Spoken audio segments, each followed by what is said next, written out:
انتهى يعني الميركاتو الشتوي والترجي الرياضي التونسي قام بعديد يعني الصفقات اللي بيحاول بها باش يقوي الإفكتيف نتاع في الفترة القادمة تنتظروا عديد المحطات المهمة خاصة في رابطة أبطال إفريقيا. الترجي الرياضي التونسي كان تعاقد مع الحاج علي في آخر يعني ساعات ميركاتو الشتوي، وكذلك رفيعة المساكني، إلياس العرعاري أو عرعار، مهاجم الجنبي. وإن شاء الله يعني قدموا إضافة إلى محمد الدراجر الميركاتو اللي كما قلنا زل الستار عليه، وكان يعني بعيد على منطق البوز والتسابق على السبق الإعلامي يعني شفنا عديد شفنا تحويل وجهة محمد الدراجر من النادي الإفريقي إلى الترجي التونسي، وكيفاش تبعنا يعني هذا المسلسل اللي كلنا نعرفوا نهايته كيفاش كانت.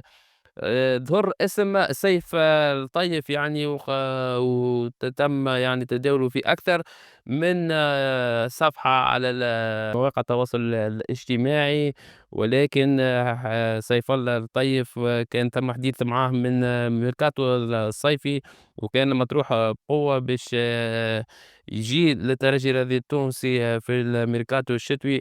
ولكن برغم من تدخل كل يوسف المساكني في الموضوع لأنه سيف الطيف فضّل إنه يبقى يعني في أوروبا، وموضوع المتابعة لما لا يكون مع الترجي الرياضي التونسي في الميركاتو الصيفي القادم.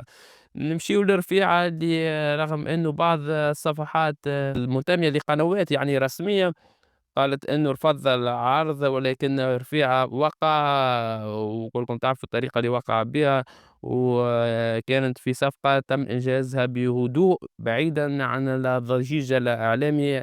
رفيعة قاعد بالمباريات يحاول إنه يرجع مستواه وإن شاء الله يقدم الإضافة للترجي الرياضي التونسي.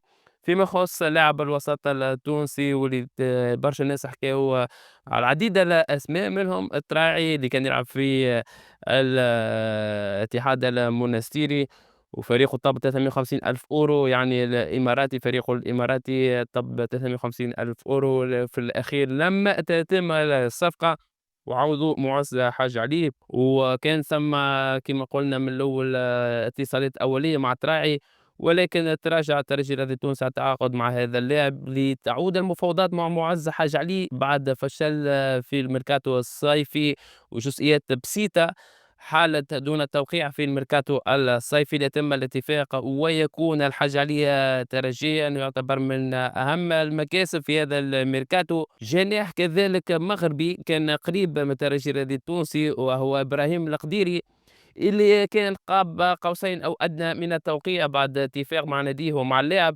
لكن تراجع في اللحظات الأخيرة. ثم رجوع ديارة يعني مستقبل سليمان للترجي الرياضي التونسي خلوا إدارة الترجي تصرف النظر عن تعزيز هذا المركز. موهبة إفريقية يعني أقل من 21 سنة ومفاوضات، ولكن آلت الفشل. الترجي دخل في مفاوضات مع لاعب وسط إفريقي شاب وكانت الشروط في البداية معقولة قبل ما يتم ترفيع المطالب بشكل مبالغ فيه، وهذا ما أدى لانسحاب الإدارة حفاظا على التوازن المالي. دراجر وتغيير الوجهة كما قلنا في آخر ثانية. ملف محمد دراجر لم يفتح إعلاميا، لكن الجميع يعلم أن وجهته تغيرت في اللحظات الأخيرة من النادي الأفريقي الترجي الرياضي التونسي في سيناريو عُرف بخدمات التوصيل المجاني.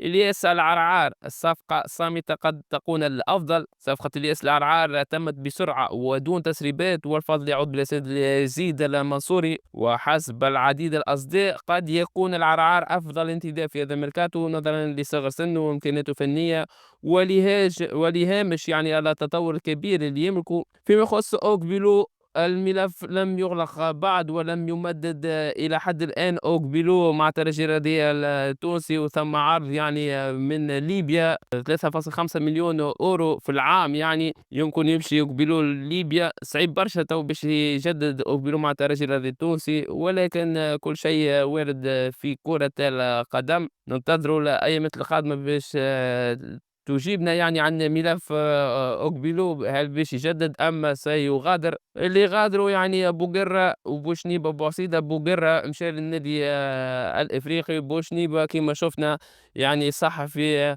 الساعات الأخيرة مع الاتحاد المنستيري، وبوعصيدة مشى إعارة. الموحلي خارج الحسابات بسبب عدم المرونة ورغبته في الحصول على كامل مستحقاته. الديربالي كان قريب برشا يعني من الإعارة، وما زال حظوظ أنه يواصل مع الترجي الرياضي التونسي لو يحسن يعني من إمكانياته ويكون حاضر أكثر في الملعب ويقدم الإضافة. راشد وزكريا خارج القائمة الفنية رغم بعض النقائص، فإنه طريقة العمل هذا موسم بقيادة يزيد المنصوري وبالتنسيق مع رئيس النادي ورئيس الفرع تعد الأكثر تنظيما منذ سنوات، والحكم النهائي يبقى للملعب والبداية من نتيجة مباراة اليوم.